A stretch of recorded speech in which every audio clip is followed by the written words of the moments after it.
The Bell Witch Haunting. In the early 1800s, John Bell and his family moved to a secluded farm in Adams, Tennessee, looking for a fresh start. Life on the farm was peaceful at first, but in 1817, strange occurrences began to plague the Bell family. It started with small things, knocking sounds on the walls, strange animal sightings, and objects mysteriously moving around the house. Over time, the disturbances grew more violent and bizarre. The children reported hearing whispers in the night, and disembodied voices echoed through the house, often speaking in angry, guttural tones. The entity, later known as the Bell Witch, seemed to have a particular vendetta against John Bell and his youngest daughter, Betsy. Betsy was the primary target of the witch's wrath. She was frequently slapped, pinched, and even thrown across rooms by an invisible force. Her hair would be pulled violently, and she would often be left with bruises and welts on her body. The attacks on Betsy became so severe that she could barely sleep or attend school, her once happy and lively demeanor crushed by fear. The entity also tormented John Bell relentlessly. It mocked him openly, cursing and threatening him in his own home. The voice grew louder and clearer as the haunting progressed, with some claiming the witch could speak in multiple voices simultaneously. Despite John's efforts to ignore or appease the entity, it became clear that the witch's primary goal was to destroy him.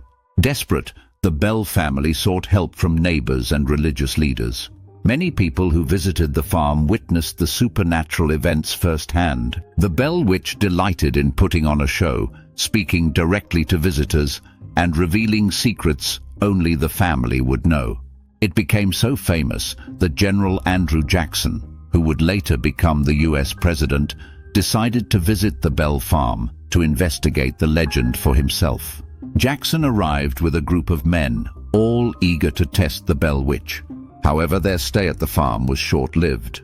According to one account, Jackson's group was taunted and harassed by the entity the moment they arrived.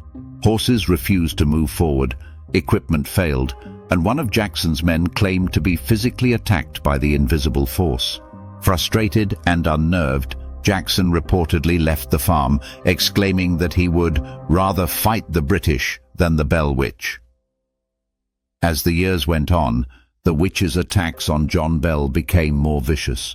He grew weak and ill, his health deteriorating rapidly under the constant stress and fear. In 1820, John Bell died under mysterious circumstances. On his deathbed, the Bell Witch reportedly spoke directly to him, taunting him as he took his final breaths.